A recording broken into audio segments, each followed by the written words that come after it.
The ocean never forgets. It hides secrets, it buries the truth, but sometimes it returns what we fear the most.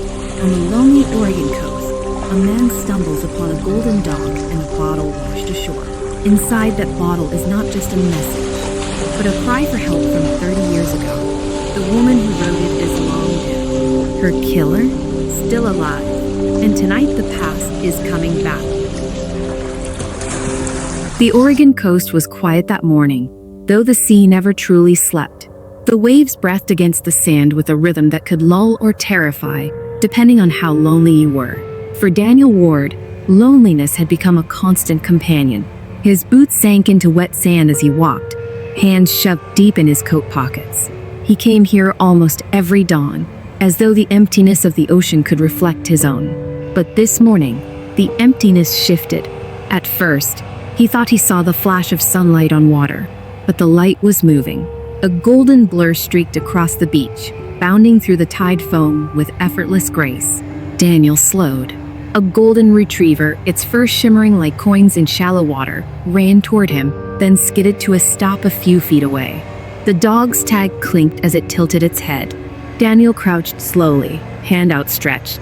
The retriever wagged its tail once, then stepped forward, pressing a warm nose into his palm. "Hey there," Daniel whispered. "Where did you come from?" The tag was rusted but readable. A single word. Shimmer. Daniel smiled faintly, the first in what felt like years. "Well, Shimmer, you don't look like you're lost." But Shimmer didn't linger. The dog pulled back, gave a sharp bark, then sprinted toward the waves. Halfway there, it stopped, turned, and looked back. Daniel frowned. "You want me to follow?" he muttered. Shimmer barked again. Against his better judgment, Daniel followed. At the edge of the surf, half buried in wet sand, something glimmered. Daniel knelt and brushed away grit to reveal the neck of a glass bottle, its body clouded with scratches and salt. His chest tightened. He tugged it free and held it up to the pale light. Inside was paper, curled with age. His fingers shook as he pulled the cork. The paper resisted, but he finally eased it out. He unrolled it carefully, heart thudding. The words were faint but legible. "If you found this, please don't let me fade away. Find me before the tide takes it all." Daniel froze. The handwriting was rushed, desperate. A woman's hand, maybe. He looked toward the sea, its endless gray expanse rolling like something alive. The hairs on his neck rose. Shimmer barked again, ears perked toward the horizon. "Don't let me fade," Daniel repeated softly. For a fleeting second, he thought he heard the words carried back by the wind, a whisper that didn't belong to him. That night, Daniel couldn't sleep. The bottle sat on his kitchen table, a dark silhouette against the window where the sea moaned beyond the cliffs. Every time he closed his eyes, he saw a face. A young woman's, half submerged, her mouth open in a silent scream. Daniel bolted awake, drenched in sweat. His apartment was still, but Shimmer was there, lying curled by the door as if he had always belonged. The dog lifted his head, eyes gleaming, and let out a low growl at something Daniel couldn't see. The air was colder than it should have been. The next morning, Daniel needed answers. The town's library smelled of dust and ocean brine. He asked Maggie, the old librarian, about local records, missing persons, old tragedies. She gave him a tired smile and pointed him to a stack of yellowing newspapers. Hours passed as Daniel flipped through brittle pages. And then he found her. Sarah Jennings, reported missing 30 years ago, last seen near the cliffs during a violent storm. The article hinted at whispers of foul play, but no body was ever found. Daniel's pulse quickened. Sarah. The name hummed against his memory, as though he had heard it before, in dreams, in the whispers that followed him from the shore. Maggie appeared at his table with a thin diary, its cover water-stained. "This was in the archives box," she said softly. It belonged to Sarah's sister. Daniel flipped it open. The handwriting was delicate, emotional. Sarah spoke of leaving. She said he frightened her, said she couldn't breathe around him. I begged her to tell the sheriff, but she only cried and shook her head. She said he'd never let her go. Daniel shut the diary, his hands trembling. Shimmer pressed close, as if sensing his unease. The dog's warmth was the only thing grounding him in that cold library. That evening, Daniel returned to the cliffs. Shimmer led him to the crumbling lighthouse, its glass shattered, its tower leaning like a sentinel that had seen too much. Inside, the air was damp and sour. Graffiti covered the walls, but beneath the scrawl of teenagers, Daniel saw something carved deep into the stairwell wood. Sarah plus DW. Daniel's heart slammed against his ribs. His initials. The air shifted. The temperature dropped. Shadows rippled along the walls, though no light moved. Shimmer's first stood on end, lips pulled back in a low growl. And then he heard it, soft at first, then building. A woman's voice, desperate, echoing through the tower. "He never let me go." Daniel staggered back, his flashlight beam shaking wildly. Shimmer barked, sharp and furious, forcing the sound back into silence. Breath ragged, Daniel stumbled out into the night air. The sea roared below, black and endless. He clutched Shimmer's fur like a lifeline. The message in the bottle was no accident. Sarah was reaching out, and Daniel had stepped into something that was no longer just a mystery. It was a haunting. The nights grew heavier after the lighthouse. Daniel tried to convince himself that what he'd heard, what he'd felt, was just exhaustion, stress, or the mind playing tricks in the dark. But each time he closed his eyes, Sarah's face appeared. Not peaceful, not silent, drowned, broken, screaming. Shimmer was the only thing keeping Daniel tethered. The dog never left his side. At night, when the whispers slithered through the walls, Shimmer growled into the darkness. When cold fingers brushed Daniel's skin, Shimmer pressed against him, warm and alive, a living shield. But the haunting was growing bolder. One evening, Daniel returned from town with groceries. He pushed open the door and froze. The bottle sat on his table where he had left it, but the message inside had changed. The paper was damp now, ink bleeding. Fresh words appeared beneath the faded plea. "He lives." Daniel's breath hitched. The bag slipped from his hands, apples rolling across the floor. "He lives?" he whispered. Shimmer barked sharply, tail stiff, eyes locked on the corner of the room. Daniel followed the gaze. For an instant, he swore he saw a shape, a man's silhouette, broad-shouldered, leaning against the wall. Then it was gone. Daniel's skin prickled. "What do you want me to do?" he asked the empty room. His voice shook. The only answer was the rhythmic crash of the sea. The next day, Daniel returned to the library. Maggie gave him a wary look when he asked about Sarah again. "You've stirred up old ghosts," she said. "This town doesn't like remembering." "I don't have a choice," Daniel muttered. Maggie sighed and disappeared into the back. She returned with a folder, yellowed edges tied with string. "Police notes," she whispered. Unofficially, Daniel opened it. The first page listed Sarah Jennings, age 19, presumed drowned. But in the margins, someone had scribbled, rumors she was seen with dockworker age. Aggressive, jealous, no follow-up. The next page had a photograph of a smiling Sarah, hair caught in the wind. Daniel stared at it too long, his chest tightening.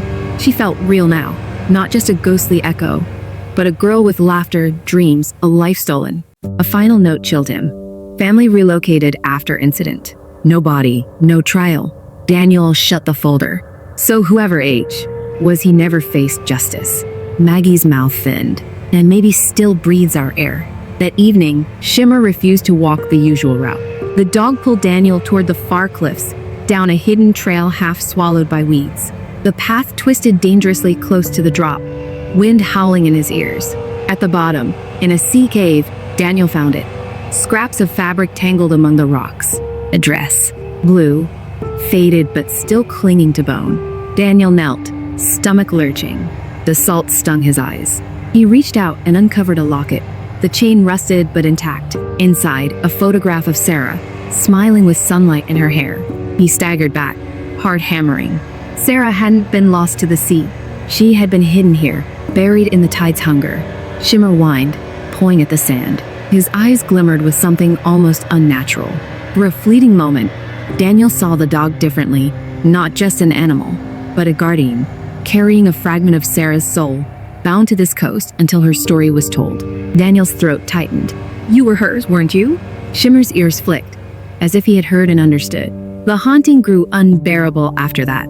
At night, Daniel heard footsteps pacing outside his window. A man's shadow moved across the wall, though no one was there. Sometimes Sarah's voice rose, shrill and desperate. "Don't let him take me again." Other times, Daniel woke to silence so deep it pressed against his chest like a weight. And in those silences, he knew someone was watching him. The bottle's message burned in his mind. He lives. If Sarah's killer still lived, then Daniel was staring into something human and something monstrous. It was Whitaker, the old fisherman at the diner, who finally cracked. Daniel sat across from him, pushing his food around, when he asked quietly, "Do you remember Sarah Jennings?" Whitaker's fork froze midair. His eyes darted around the diner before settling on Daniel with sharpened ease.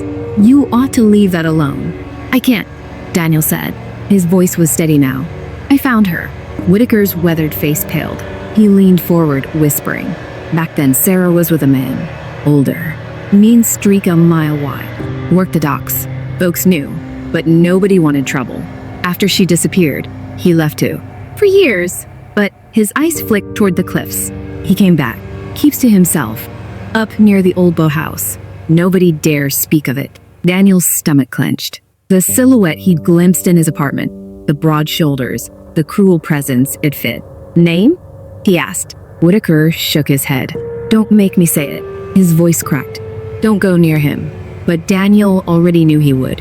That night, the sea howled like it carried voices. The bottle rattled on Daniel's table, though no one touched it. Shimmer stood at the door, stiff and alert, eyes gleaming. Daniel bent down and pressed his forehead to the dogs. "Tomorrow," he whispered. "Tomorrow, we end this." Shimmer licked his hand, and for the first time since the haunting began, Daniel felt something close to courage. The old boathouse clung to the edge of the cliffs like a scar that refused to fade. Its roof sagged, windows boarded, the smell of rot drifting from the planks. Daniel stood in the weeds, wind whipping his coat. Shimmer pressed close at his side. The night was moonless, the sea below black and restless. Every instinct screamed at him to turn back. But Sarah's whispers drove him forward. "Don't let me fade. Don't let him take me again."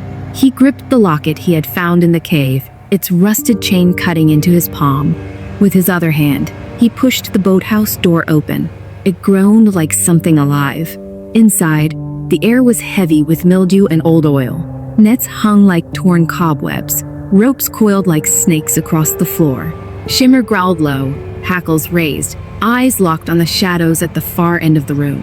A man stepped forward. Broad shoulders, gray stubble, eyes like dead tide pools. He was older now, but time hadn't softened him. His presence filled the room with menace. "You shouldn't be here," the man said. His voice was gravel, calm but sharp. Daniel's mouth was dry. "You killed her."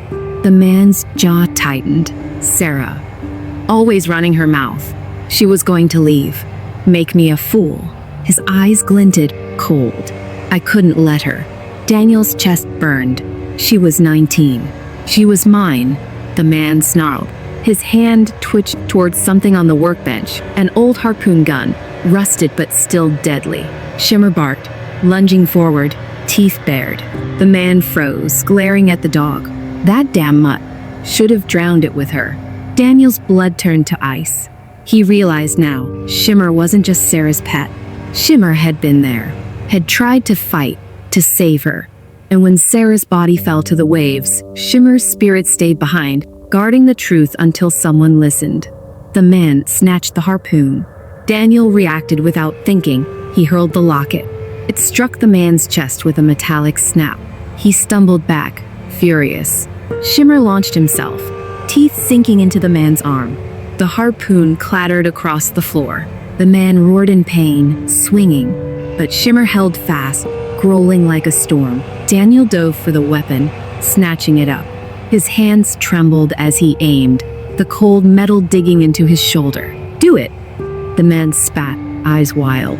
"Be like me." Daniel's breath came hard. He wasn't a killer, but the man before him was a predator, breathing when Sarah could not. Shimmer's growl deepened, blood dripping from his muzzle. The boards beneath them creaked, splitting. The boathouse groaned as waves pounded the cliffs. With a sudden crack, part of the floor gave way, opening to the raging sea below. The man's foot slipped. His eyes widened as he clutched at the ropes. For one frozen heartbeat, Daniel saw the past. Sarah's hand reaching, this same man looming over her. Then he fell, his scream swallowed by the surf. The sea took him, as it had taken Sarah, but this time, it felt like justice. Silence fell heavy. Only the crash of the waves remained. Daniel dropped the harpoon, chest heaving. Shimmer limped back to him, muzzle stained but eyes bright, tail wagging weakly. Daniel knelt, pressing his forehead to the dog's. "You saved me," he whispered. "You saved her." The air grew warmer. A faint glow shimmered in the corner of the room. Daniel looked up, and there she was. Sarah. Not drowned, not broken. Whole. Her hair rippled as if in a gentle tide, her face calm at last. She looked at Shimmer, and her lips trembled into a smile. "Good boy," she whispered. Her voice was like wind through grass, soft but steady. Shimmer wagged his tail harder, whining softly. Sarah's gaze shifted to Daniel. Gratitude shone in her eyes, and something else, release. She nodded once. Then her form dissolved into light, drifting upward like mist carried on dawn's breath. Daniel's throat burned. He held Shimmer close, knowing he had witnessed something sacred, the end of a torment that had stretched 30 years. The sea outside calmed, waves steady and even. For the first time since Sarah's message reached the shore, the coast felt at peace. Weeks passed. The police dragged the waters below the boathouse and found bones tangled in the rocks, scraps of blue cloth clinging stubbornly. The town whispered, the case reopening briefly before closing with finality. Daniel didn't tell them about Sarah's ghost. He didn't need to. He kept the locket instead, polished and shining, tucked close to his heart. Shimmer stayed with him, not just as Sarah's dog anymore, but his companion, a guardian, a reminder that even in the darkest nights, loyalty could bridge the gap between the living and the dead. One evening, as the sun bled into the horizon, Daniel stood at the shore with Shimmer at his side. The bottle lay in his hands, its glass clear and empty now. He raised it to the light, then hurled it into the waves. The sea caught it, pulled it under, and returned only silence. But silence was enough. Daniel knelt beside Shimmer, ruffling his golden fur. "It's over," he whispered. "We did it." Shimmer barked once, sharp and joyful, as gulls wheeled overhead.